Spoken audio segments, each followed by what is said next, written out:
ఏది శ్రేష్టమైంది ఈ జగత్ అంటే అన్నిటికన్నా శ్రేష్టమైనది దైవం. దేవుడే కదా మంచోడు. దేవుడు చుట్టాడా? దేవుడు ఎవరన్నా చెడ్డోడు అంటారా? ఏదో పాపమతులు తిట్లు తిట్టారు, మళ్ళీ మామూలే మంచి అట్లా చంపలు వేసుకొని గమనివ్వడు అంతే కదా. శ్రేష్టమైన ఎవరు అంటే గురువు ఉంది. అందుకే గురు బ్రహ్మ, గురు విష్ణు, గురుదేవో మహేశ్వర, గురు సాక్షాత్ పరబ్రహ్మ తస్మై శ్రీ గురువే నమః. గురువుని సాక్షాత్ పరబ్రహ్మ అని వాళ్ళు బిరుదు చేసినారు, వేదాల్లోనే రాసి పెట్టారు. గురువు లేనిది ఏ విద్య జరగదు. అర్థమైనా? ఏ వంట చేయాలన్నా ఒక గురువు ఉండాలా, చదవాలన్నా ఒక గురువు ఉండాలా, ఒక ఉద్యోగం చేయాలన్నా ఒక గురువు ఉండాలా. ప్రతి ఒక్కదానికి మనకు తెలియజెప్పేటటువంటి వ్యక్తి ఒకరు ఉండే ఉండాలా, వాళ్ళే గురువు. ఆ గురువు అనేది లేకపోతే వాళ్ళ జీవితంలో ఈ బ్రేక్లోని బండితో సమానం. గుర్తుపెట్టు.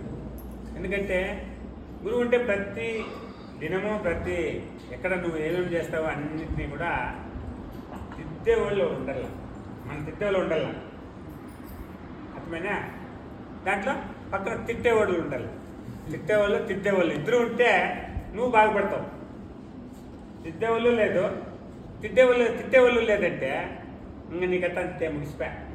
నువ్వు చెప్పిందే వేరము, నువ్వు ఆడిందే ఆట, ఏడబడతావో ఏమైపోతావో నీకే తెలుసు. అయినా దానికి కబీర్ దాస్ మాట చెప్తాడు. ఎవరైనా తిట్టేవాళ్ళు ఉంటే వాడిని పిలుచుకొచ్చి మన ఇంటి ముందర ఒక కుటీరం కట్టి మన పెట్టుకోవాలంట. ఇద్దరులేసి మన దగ్గర తిప్పించుకోవాలంట. నువ్వు ఆ రోజు స్నానం చేయకపోయినా పర్వాలే, డైలీ తిప్పించుకుంటే నీకు నువ్వు చేసిన కర్మ అంతా రోజు రోజుకి ఖాళీ అయిపోతుంది. అర్థమవుతుందా?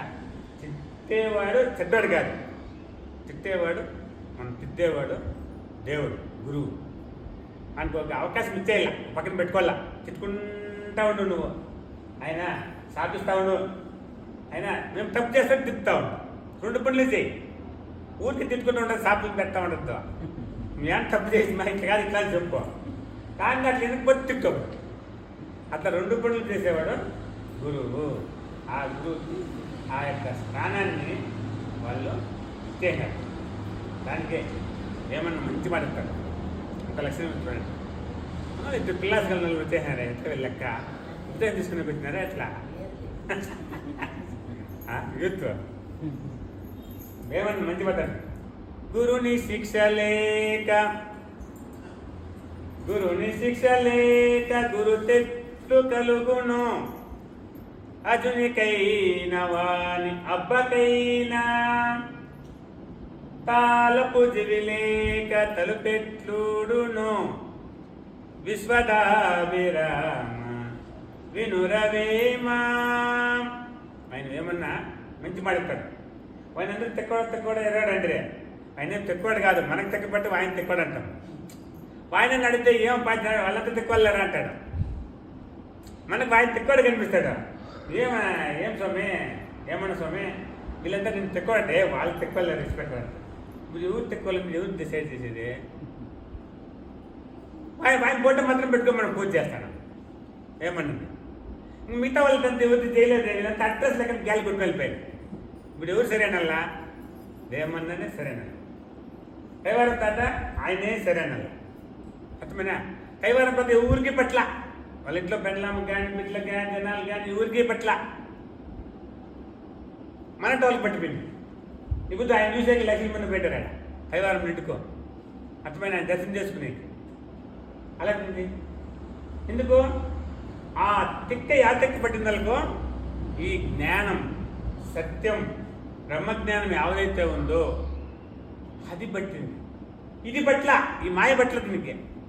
ఈ మాయ ఉంది కదా, ఈ దుడ్డు, ఈ అహం ఉంది కదా, అహంకారం, నేననే అహంకారం, ఇది పట్టుకోవాలి దానికి. వాళ్ళకి ఏం పట్టింది?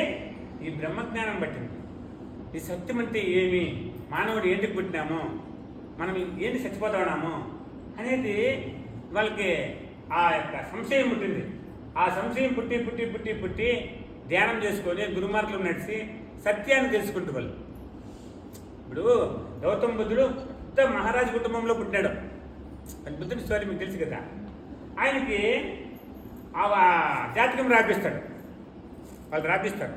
జాతకం రాపిస్తే ఆ జాతకం ఏమొస్తుంది, వీడు పెద్ద సన్యాసి, వీడు పనికిరాడు సంసారానికి అని చెప్పాడు. వీళ్ళకుంటేది వీడు ఒకడే ఇంకా రాజు పట్టాభిషేకం చేయాల ముందరికి కథ. ఆ కాలం ఉంటుందిలేమ్మా, ఎలాంటి పాపం బాగా సాగుతూ ఉన్నాడు. ఎప్పుడు వచ్చి ఇట్లా సోఫాలో కూర్చో, చీరలో కూర్చోండి, దానిపైన కూర్చో, చీర కూర్చో.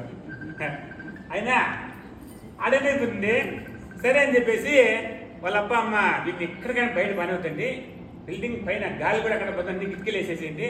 అయినా ఎవరు వాడిని చూడకూడదు, వాటితో ఎవరు డిస్కషన్ చేయకూడదు, ఎవరిని వచ్చి చెప్పేసి అనుకోబెట్టి మళ్ళీ వాళ్ళ ఇంటికి వెళ్ళిపోతాడు, సన్యాసి అయిపోతాడు. పోనీకూడదని చెప్పేసి బాగా ఎక్కువ వయసు వచ్చే వరకు ఇంట్లోనే పెట్టుకున్నారు, ఎవరికి తెలియకుండా. మరి మనతో లోపల పెట్టడం లోపల అర్థంలే, అర్థమైనా. ఒకరోజు వాళ్ళ మంత్రి ఏం చేస్తాడంటే, నన్ను అట్లా పిలుచుకొని బజారంటే పోయి వద్దాము, చూడాలని లోపల ఉంటే బేజారు అయిపోయిందంటే. సరే అని చెప్పేసి వాళ్ళ దగ్గర పర్మిషన్ తీసుకొని పిలుచుకొని అట్లా పోతా ఉంటాడు బజార్ నుంచి. పోతా ఉంటే ఒక ముసలైన ఇట్లా ఒక్కోని కుట్టుకుంటా వాళ్ళ రథానికి అడ్డం వస్తాడు. అప్పుడు బుద్ధుడు మంత్రిని అడతాడు, ఈ ప్రాణి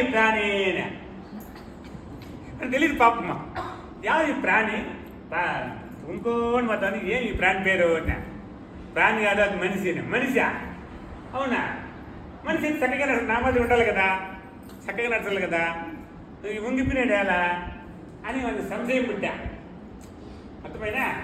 మరి ఏం పరిస్థితి ఏమిటంటే, వయసు అయిపోయింది, ఈ బుద్ధుడు ఎప్పుడు చచ్చిపోతాడు, అట్లా ముసలాడు అయిపోయినాడు అని చెప్పాడు. అయితే మనుషులు చచ్చిపోతాడమే, అయితే మనం చచ్చిపోతామన్నా, అవును మనం కూడా చచ్చిపోతామన్నాడు అన్న. ఎవరు? మంత్రి. అప్పుడు సంశయం పుట్టా, ఎవరికి? బుద్ధుడికి. ఇంకా చచ్చిపోయేట్లా ఉంటే, మనిషి చచ్చేటట్టుగా ఉంటే ఇంక బతికిన జాతర ఉండాలి కదా. మనిషి ఇబ్బుది పుట్టినాంపా, ఇబ్బుది కంట్లో బాగుంటాయి, బాగా హెల్తీగా ఉంటాము, నోరు కండ్లు చెవులు అన్నీ బాగా పనిచేస్తాయి, పార్ట్స్ అంతా హ్యాపీగా ఉన్నాము, మేము కన్నా ఎగరేస్తాం. అయినా ఇవన్నీ ఓ రోజుకు రోజు తగ్గుతాయి. కొవ్వొత్తు పెరిగినట్టు వయసు అవుతా 40-45 ఏళ్ళ వరకు పెరుగుతాయి. 40 ఏళ్ళ తర్వాత కొంచెం పొద్దుపడుతుంది. అర్థమైనా. మళ్ళీ దీన్ని పారాల్సిందే, ఇది పనికిరాదు మళ్ళా. అర్థమైనా. దీని మీద నేను అనేది ఒక అహం వచ్చేసింది మనం. నేను ఎవరు? నేను. నీ పేరేం పేరు? ఎవరు? నేను ఇన్ని కోట్లు పెట్టుకున్నా, నాకు ఇంత ఆస్తుంది, నేను ఇంత చదువుకోండా, నాకు 2 లక్షల ప్యాకేజు, నేను ఇంత పెద్ద కంపెనీలో పనిచేస్తాడా. ఎంత పెద్ద కంపెనీ పనిచేసినా నువ్వు కూలాడేసాను, కూలి చేసుకుంటావు కానీ నీదేమైనా కంపెనీనా? నీకు ఇప్పుడు 50 లక్షల కంపెనీ ప్యాకేజ్ ఇస్తున్నారప్పా, ఇన్పోజిషన్ నీకు రాయిస్తారా? నీకు పని చేసిన వాళ్ళు దుడ్డు ఇస్తారు, వాళ్ళకి అకౌంట్లోకి దుడ్డు పడుతుంది. పని చేయాలి చేస్తే దుడ్డు రా. అప్పుడు నువ్వు కూలి చేస్తే కదా పడితే దూరంగా. కానీ ఇప్పుడు కూడా ఏదైనా పని పోతే మనం కూలి ఇస్తారు. లేకపోతే ఇప్పుడు బాలాజీ 60 ఏళ్ళు పని చేసినాడు పాపం. 60 ఏళ్ళు అయిపోయినాక ఒక 6 వేసి ఇంటికి పంపించేసి అంతే. బాలాజీ ఇంక పైన నువ్వు ఏం చేయాలంటే పెండ్లాము, బెడ్లో మన వాళ్ళు చూసుకొని, టీవీ చూసుకొని ఇంట్లోనే హ్యాపీగా ఆనందంగా ఉంటాయని చెప్తా ఉంటారు వాళ్ళంతా ఉపన్యాసం. మన రిటైర్డ్ పర్సన్ నేను చెప్తూ బాలాజీకే, పంపులో మాత్రం ఉండదు, రోగాలు వచ్చేస్తాయి, బయట తిరిగిలాడుకుంటా ఉంటావు, బాగా హ్యాపీగా ఆనందంగా ఉంటావు. అర్థమవుతుందా? ఇంట్లో ఉంటే వెళ్ళా లేనిపోయిన డబ్బులన్నీ వస్తాయి. ఆ డ్యూటీ పోతానే నీకు టైం చేసి పెట్టారు, నీకు ఒకవేళ కుసువన్నగా తెచ్చి ముందర పెడతారు, నువ్వు డ్యూటీ చేసే టైం తెచ్చి పెడుతుంది. అవి ఊరికే ఉంటావు, చేసి పెట్టుకొని తిని ఉంటుంది. అప్పుడు ఏమైపోతుంది? సౌక్ అయిపోతుంది, ఈగో వచ్చేస్తుంది. ఈగో వచ్చిన తర్వాత ఏమైందంటే రోజుకు నీ లోపల శక్తి తగ్గిపోతుంది. అర్థమవుతుందా? అందుకు ఊరికే ఉండద్దు, ఏదన్నా ఒక పని చేయి, తిరిగిలాడు, పడాడుతూ ఉండాల. ఊరికే ఉంటే మాత్రం రోగాలు విపరీతంగా వచ్చేస్తాయి, ఉండకూడదు. ఎవరైనా కానీ ఏదో పని చేస్తూ ఉండాలి. ఆ విధంగా మనం ఏం చేసుకోవాలంటే, మనం సత్యం పక్కపోవాలా. ఒక 40-45 ఏళ్ళ సంవత్సరం వరకు బాగా కష్టపడి సంపాదించుకొని ఆ తర్వాత మనము ఈ యొక్క మార్గంలో నడసల్ల ముందరికి అని చెప్పి మనకు రిటైర్మెంట్ ఇచ్చింది. అందుకు ఆ పదవులను నమ్ముకొని మనం అహంకారం పడకూడదు. ఇప్పుడు బెంగళూరులో పీజీలో వాళ్ళంతా డబ్బాలు కొట్టుకుంటుంటారు. ఒక టైంలో బాగా సంపాదించేసిన వాళ్ళు పీజీలు పెట్టుకుని జనాలు లేదు, కానీ మేము ఉద్యోగాలు లేవు. ఐటీ వాళ్ళు వచ్చేసి ఓని ఆడ 7 కోచింగ్లన్నీ, ఆడ ఉద్యోగం అని 7 ఉద్యోగం అని పీజీలు నిండిపోయిండ్రే. అందరినీ ఒక పక్క ఓడబెట్టుకోవచ్చు, రూమ్లన్నీ ఖాళీ అయిపోయింది. కానీ పరిస్థితి ఎట్లా అయిపోయింది. ఇప్పుడు మంచి ఎక్స్పర్ట్లు మాత్రమే పెట్టుకుంటారు, అట్లా వాళ్ళందరూ తోయేస్తున్నారు పక్కకి. ప్రతి ఒక్క దానికి కూడా ఒక సమయం ఉంటుంది, కాలం ఇప్పుడు ఒకటంతరం ఉండదు. పెరుగుట విరుగుట కొరకుతని సత్యం సుమతి పెరగదు. సుమతి పద్యంలో అయినా నువ్వు ఎంత పెరుగుతుందో యావదే సెక్టర్ కానీ మనిషి కానీ ఎంత పైకి పెరుగుతాడు వాడు మళ్ళీ కిందికి వచ్చే రావాల, మళ్ళీ కింద నుంచి పైకి పోవాలి. అర్థమైనా? వాడు పెరిగితే పైకి పైన తావలేదు, ఇంకా వాడు ఎంత పెద్దోడైనా మళ్ళీ కిందికి రావాల్సిందే. అర్థమైందంతా? ఇప్పుడు మన జగన్మోహన్ రెడ్డి గారు తీసుకో, ఛాలెంజ్ అదెంత వాడిని పెట్టింది ఫస్ట్ సిద్ధం. ఎవరినైనా కొట్టేస్తా, ఎవరినైనా లేపేస్తా ఆయన. దేంతో ఆయన మాట? పవర్. ఈ పవర్ ఇట్లే ఉంటుంది, ఈ అధికారం ఇట్లే ఉంటుంది, చూసేస్తా అంతర్గత అని చెప్పేసి సిద్ధం అని. యారు సిద్ధం? ఎవరి మీద సిద్ధం? నువ్వు అహం అని నీకు వచ్చా. అహం వచ్చేది ఏమయ్యా? కింద కూర్చొని పెట్టి అయినా 11 వచ్చేసి లాస్ట్కి 23 కాదు 11 వచ్చేసి దాన్ని వచ్చే కారణం ఎవరు? నీ అహంకారం నేను తినేసా, గుర్తుపెట్టుకో. అదే అప్పుడు అమ్మా అక్క అన్న ఒక్క అవకాశం మేము మాట్లాడుతుంది. ఒక అవకాశం ఏంటి? ఒక అవకాశం ఆడుకుంటా ఏదో పోతే పనులే అని వేసుడి. మళ్ళా ఆ పవర్తో ఏమయ్యా? అహం ఎప్పుడు వచ్చినా నిన్ను పాతాలని చెక్కేసి, పాతాలని అయిపోయింది పని. ఆ అహమ్ము, ఆ నేను అనే అహం అనేది ఏ మనిషికి రాకూడదు. అది అగ్గి కాల్చేస్తుంది. ఎంత పెద్దోళ్ళైనా సరే, ఎట్లా వాళ్ళైనా కానీ అది వదలదు. ఆ అధికారం పవరు, డబ్బు పవరు, ఆస్తి పవరు, జనం పవరు, జ్ఞానం పవరు. జ్ఞానం కూడా ఎక్కువ అహంకారం పడతా అంటారు, నాకంతా తెలిసింది. అట్లా వాళ్ళు కూడా గత ఏమేమో అయిపోయింది. అహం అనేది రానియకుండా మనము సానుకూలంగా భక్తి భయంతో మనం ఎప్పుడైతే బతుకుతామో అప్పుడు ప్రకృతి మనకు అన్ని వాకుల సహకరిస్తుంది. ప్రతి ఒక్క చోట్ల నీకు సహకరిస్తుంది. నేనుంటానంటుంది, నేనుంటా అంటుంది. ఎప్పుడైతే మనకు అహం వచ్చిందో, ఆ ఎగ్గొచ్చి మన లోపల జరిగిందో ప్రకృతి కూడా ఎక్కడ పోయినా కూడా నీకు అదే ఆవరించుకుంటుంది. అన్నీ మనకు తొందరలు అవుతాయి జీవితంలో. దాన్ని రానియకూడదు, గుర్తుపెట్టుకోండి. దాంట్లో ఏమనంటాడు? గురుని శిక్ష లేక గురుతెట్లు వెలుగును, అజునికైన వాని అబ్బకైనా కాలపు చెవి లేక తలపెట్లోడును విశ్వదాభిరామేమ. ఆ గురుని శిక్ష. గురువు అంటే ఎవరు? నీతో ఆడుతూ ఉంది. ఎవరి? శ్వాస. అయినా ఆ శ్వాస పైన నువ్వు మనసు పెట్టి ప్రతిదినము పొద్దున సాయంత్రము 10 నిమిషాలు ప్రాణాయామం చేసుకొని ఒక అర్ధగంట ధ్యానం చేసుకుంటే నీకు మనసు ప్రశాంతంగా ఉంటుంది. గుర్తుపెట్టుకోండి. మనం ఏం చేస్తామో దాన్ని ఉదాహరణ ఇచ్చిపెట్టి మిగతా మన బుద్ధి, మన తెలివి, మన ఎరుకుంది కదా, మనసు ఉంది కదా, ఆ దాన్ని గెట్టిపోతాం. దాని బుద్ధులు ఎట్లుంటాయంటే అన్నీ కుక్క బుద్ధులే. అర్థమైందా? అది ఒకటి కూడా పనికొచ్చే పని చేయదు ఆ మనిషి అనేది. దానికి అన్ని అట్లా తిక్క ఆలోచనలు వస్తాయి. అయినా ఆ తిక్క ఆలోచనలు పెట్టుకొని ఈ దేహాన్ని దాన్ని కట్టేసుకొని పరిగెత్తో మనసు ఏం చెప్తే అది పరిగెత్తామో అది మనల్ని నాశనం చేసేస్తుంది. గుర్తుపెట్టుకోండి. అది ఎప్పుడు పాజిటివ్ పిక్చర్లో ఉంటుంది. జరిగిపోయింది, జరగాల్సింది భవిష్యత్ కాలంలో ఉంటుంది. అది ప్రతి స్టేట్లో అది ఉండేది. ప్రతి స్టేట్లో ఆ మనిషి అయితే ఉసిరాటాన్ని పట్టుకొని శ్వాసను పట్టుకొని ధ్యానం చేస్తాడో వానికి మాత్రం ఆ జ్ఞానం అనేది పనిచేస్తూనే ఉంటుంది. జ్ఞానం పనిచేస్తూనే ఉంటుంది. ఆ దైవబలం, గురుబలం అనేది ఉండే ఉంటుంది. ఆ ప్రతి స్టేట్లో మనిషి ఎవరైతే ఉంటారు, ఇప్పుడు నరేంద్ర మోదీని ఎగ్జాంపుల్ తీసుకున్నాం. ఆయన ధ్యానం కరెక్ట్గా 2 గంటలకు లేస్తాడు. ఆయన లేచినాడంటే కనీసం 2 గంటలు 3 గంటలు ధ్యానం చేస్తాడు. ఆయనకి ఏం తక్కువ. కానీ ప్రతిరోజు పొద్దున సాయంత్రం ధ్యానం చేయింది ఆయన నిద్రపోడు. అర్థమైందా? ఎందుకు? దాని బలము దానికి తెలుసు, దాని పవర్ అనేది ఏమని తెలుసు. అట్లా మహానుభావులు ధ్యానం చేసుకొని ఎట్లా పెద్ద పెద్ద పదవుల్లో హ్యాపీగా బాగా అనుభవిస్తూ ఉంటారు, మంచి పేరు సంపాదించుకుంటారు. మనము దాన్ని తెలిసి కూడా తెచ్చుకొని కూడా నెగ్లెక్ట్ చేసుకుంటున్నాం. చేసుకోకూడదు, తప్పైతే. ఎందుకంటే ఒక్కసారి మనం దాన్ని ఇట్లా డ్యామేజ్ చేసుకున్న తర్వాత దాని మళ్ళీ ఇట్లా కనిపించేకేయాలి. ఇప్పుడు మట్టి కొండ ఉండదు, మట్టి కొండని ఒకసారి పగిలిపోయిందని మళ్ళీ జాయింట్ చేసేకెత్తుందా?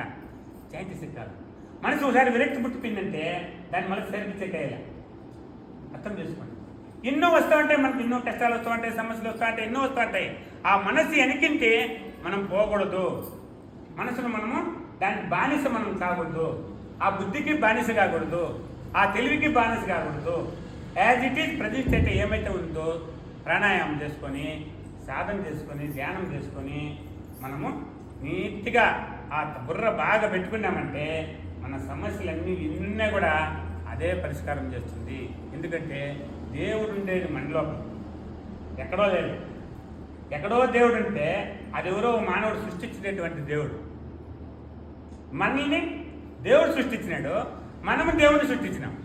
చూడండి, నిజమైనటువంటి దేవుడు ఆ బట్ట బయలు మనల్ని సృష్టించింది, జీవకోటిని సృష్టించింది. మనం పోయినాము ఈ బొమ్మలు సృష్టించినాం. మనం పోయి ఆ బొమ్మలకి అడ్డం పట్టాను. చూడండి, మనకేం దరిద్రం పట్టింది. తన లోపల ఉన్నాడు దేవుడు, తనలో దండిగా ఉండగా తెలియదు ఈ మానవ పశువులకు. ఎవరు నేను చెప్పా, దేవుడు నీ లోపల దండిగా ఉన్నాడు రా, చూడరా వాడిని, మనకు అడగర ఏం కావాలో ఇస్తాడు. అర్థమైనా, నీకేం సంశయం కావాలో అడగర వాడే చెప్తాడు అని చెప్పేసి దేవుడు తనలో దండికి పెట్టుకున్నాము. మనం యాదో పోయి మొక్కేది మాత్రం తీసిపెట్టాం. ఆటికి పోతే మంచిది అవుతుందేమో, ఈటికి పోతే మంచిది అవుతుందేమో, ఈడే దరిద్రం మూసుకుంటే ఆటికి పోతే మంచిది అవుతుంది. నీ లోపల తలకాయలోనే దరిద్రం పెట్టుకొని ఏడో మీ బొమ్మలకు మొక్కేస్తే మేలైపోతుందా? ఆ బొమ్మలు మీరు నిన్ను పరిష్కారం చేస్తాయి, నీకు మంచి చేస్తాయా? అది ఎట్టి పరిస్థితుల్లో చేయవు. నువ్వు ప్రశాంతంగా ధ్యానం చేయి, నీ తలకాయలో ప్రశాంతంగా పెట్టుకో, మంచి ఆలోచన చేయి, మంచి కలగను, నీకు ఏం కాలేదు కలగను, నేను వద్దనలే, మంచి ఆలోచన చేయి. అయినా ధ్యానం చేయి, పొద్దున్నే సాయంత్రం బాగా కూర్చొని ఆరాంగా ప్రాణాయామం చేసుకొని ఆ నాడి శుద్ధి చేసుకొని ధ్యానం చేసుకో. కోరిన వరం ఇచ్చేటాడు, ఏమన్నా కోరిన వరం ఇచ్చు. అలా అటువంటి శ్రేష్టమైనటువంటి బ్రహ్మవిద్య బుద్ధు మనకు దొరికింది. మన ఇంటికే గురువు వచ్చి బ్రహ్మవిద్య చెప్తాడు. చూడండి, ఇదెంత అదృష్టమో. మన ఇంటికే వస్తాడు. ఇప్పుడు నిన్న ఇప్పుడు కాదు, 15-20 ఏళ్ళకి వస్తాడు. ఇప్పుడు కొత్తగా వచ్చిన గురువు ఏం కాదు ఈ గురువు, అయినా పాత గురువే. పాత సింత కొత్త వింత అయిపోయింది ఇప్పుడు కథ. అది వింతగా, కొత్త అంత వింత కాకూడదు, పాతదే కరెక్ట్గా ఉంటుంది. Old is gold. ఎందుకంటే దాని నుండి ఈ బుద్ధి ఈ లెవెల్కి వచ్చినాం మనం. ఆ బ్రహ్మవిద్య పట్టుకొని ఈ లెవెల్కి వచ్చినాం. ఈ బుద్ధి మన గొంతులో లాస్ట్ ప్రాణం ఉండే వరకు, లాస్ట్ ప్రాణం ఊపిరి ఉండే వరకు దాన్ని మరవకూడదు. అది మరిచినామా మన కష్టాలు తక్కువ, సమస్య పరిష్కారం రానే గుర్తుపెట్టుకోండి. ఎందుకంటే ఈ బిల్డింగ్లో ఆల్రెడీ ప్రతి అణువు ఒక సిమెంట్ రేట్లో కూడా గురువు అని శబ్దం ఉంది. ఈ బిల్డింగ్ మొత్తం టోటల్ పాయ కానిచ్చి, పాయ పూజ చేసిన పొద్దు నుంచి గురువు మంత్రం విసిపెట్టే వేరే పూజ చేసిన ఎన్ని పూజలు చేసినామో లెక్కలేదు. మీకంటే గుర్తుందో లేదు. అర్థమైనా, కింద పుట్టింకే పాయ తోడితే ఒక పూజ, మళ్ళీ రాయి వేస్తే ఒక పూజ, మళ్ళీ కాంక్రీట్ వేస్తే ఒక పూజ, ఒక్కొక్క ఫ్లోర్కి ఒక్కొక్క డజన్ పూజలు చేసినా మేము. అన్ని పూజలు చేసుకుని ఈ బిల్డింగ్ ఇంత పైకి లేచింది. చూడండి, దీనికి ఎంత బలం ఉంటుంది. ఆ గోళ్ళ నువ్వు చూపెట్టుకోవాల్సినాడు, గురువే అంటాడు.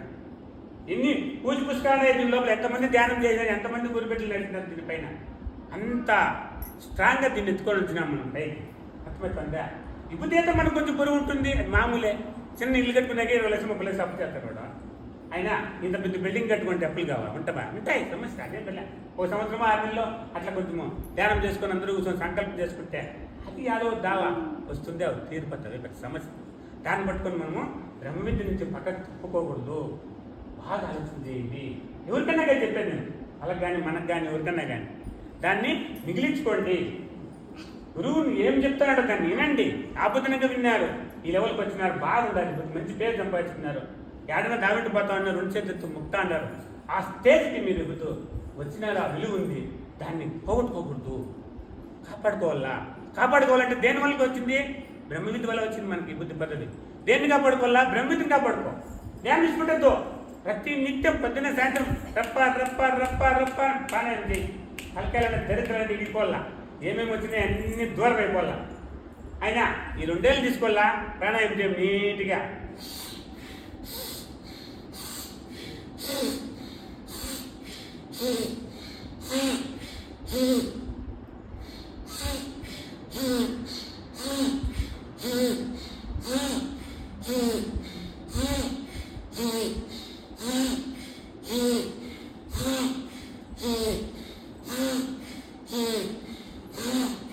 ఇట్లా 10 నిమిషాలు ఏం చేసుకునే 10 నిమిషాలు ప్రాణాయం చేయి. నీ తలకాయ అంటే నాదులన్నీ క్లీన్గా శుద్ధమైపోతాయి. ఎన్ని రోగాలు ఉంటే అన్ని రోగాలు మాయమైపోతాయి. మంచి ఆలోచనలు వస్తాయి నీకు. ఒక గంట కూర్చో ప్రశాంతంగా మనసును నువ్వు చెప్పినట్టుగా ఆ ధ్యానం పైన లగ్నం చేసి నీట్గా ధ్యానం చేసుకో. నీకు ఏమి ఆలోచనలు అన్ని మంచి మంచి ఆలోచనలు వస్తాయి, మంచి మంచి సంకల్పాలు వస్తాయి. నువ్వు ఏమైతే లోపల సంకల్పాలు ఉన్నాయో అన్నీ నీట్గా దాని పరిష్కారం అది ఆటోమేటిక్ అయిపోతుంది. అటువంటి ఒక అవకాశం మనకు సిక్కింది బుద్ధు. ఒకవేళ దొరకకపోతే ఎవరు చెప్పేవాళ్ళు లేకపోతే ఏదో మన కర్మ మనం చూసుకునే దానికి పోదాం, అది వేరే విషయం. బుద్ధి అంతా ఉండుకొని తెలుసుకొని మనం ఇప్పుడు దాన్ని చేసుకోవాలప్ప. వస్తున్న తల్లి దరిద్రాలన్నీ అవన్నీ పట్టుకొని ముందుకు పోకూడదు. బాగా కలిసిమెలిసి ఇన్నాళ్ళు ఎట్లున్నాం అట్లనే మంచిగా ఆ ధ్యానం సాధన ఇచ్చిపెట్టకుండా 10 మంది దూరం వస్తూ ఉంటారు వాళ్ళకి ఈ దావ మంచి చెడ్డాన్ని చెప్పి మనం 10 మందిని మార్గంలో తీసుకొని ఇంకొకరికి మనం ఆదర్శంగా ముందుకు పోవాలా. మనం ఇంకోటి దగ్గర చెప్పించుకోకూడదు. మనం ఇంకోటి చెప్పించుకునే లెవెల్కి బాగానే పోకూడదు. మనం ఒకరు చెప్పేట్టుకోవడం లేకపోతే కానీ అర్థమైనా ఎలా అటువంటి విద్య మంది ఏదో డూప్లికేట్ విద్య కాదు. యాదో అంతరాలు తంత్రాలు ఫుల్ డిమాండ్ అయిపోయింది ఇప్పుడు. నిజంగానే బాగా ఆలోచన చేయండి. నిజం చెప్తాను నేను. ఎందుకంటే మనిషికి రోగానికి మందు అనేది లేదు. కావాలంటే నేను రాసిస్తే ఎక్కడికి మీరు కోర్టుకి అయిపోయింది స్వామిని చెప్తాను. నిజమా మందు అనేది లేదు. రోగం వచ్చేది ఎక్కడ? నీ మనసుకు వస్తుంది. ఫస్ట్ మనిషికి రోగం వచ్చేది దేహానికి రాదు, దీనికి రాదు. అర్థం చేసుకోండి. మనసుకి ఎప్పుడు రోగం వచ్చినో స్వామి దగ్గరికి వచ్చి మంచి మంత్రం వేస్తాడని తప్ప అని చెప్పేమన్నా ఎవరిని చెప్పారనుకో, ఈ నీలం మట్ల వాళ్ళు ఎవరైనా మా స్వామి దగ్గరికి వచ్చి మంత్రం వేస్తాడు మంచిది. అర్థమైనా ఆడిపోయి మంత్రం వేపించుకుంటే అందలేదు. ఇట్లా బతుకు 100 ఏళ్ళు వాళ్ళంతా మన వాళ్ళంత పెద్దోళ్ళు 100-120 ఏళ్ళు ఉత్త తంత్రాలతోనా ఇంట్లో కషాయాలు చేపించుకొని ఏం రాగం వచ్చినా మేలు చేసుకొని 100 ఏళ్ళు బతికిరే. ఇప్పుడు మనకు 170